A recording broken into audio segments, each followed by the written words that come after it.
अस्सलाम वालेकुम दोस्तों, कैसे हैं आप सब। मैं आपका दोस्त मोहम्मद बिलाल ख़ान। ये देखें जी, ये कुश्ता तैयार हो गया जड़ मरजान का। ये आप क्वालिटीज़ चेक कर लें इसकी। ये देखें, बिल्कुल ही बारीक और महीन। ये दिल की कमज़ोरी के लिए, दिमाग की कमज़ोरी के लिए बहुत ही लाजवाब चीज़ है और भूख वगैरह लगाता है। इस गर्मी के मौसम में आप इसको इस्तेमाल कर सकते हैं मुख्तलिफ़ ख़मीरा जात में या मक्खन के साथ, किसी भी बदरके के साथ। तो ये बहुत ही मुफर्रा दिल है, दिल को ताकत देने वाला है और बिल्कुल ही बारीक और बिल्कुल महीन हमने इसको बनाया है।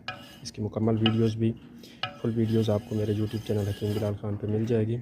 उधर आप विज़िट करके इसकी मुकम्मल वीडियोस भी देख सकते हैं कि हमने इसको किस तरीके से बनाया है, क्या क्या इसका तरीक़ाकार है।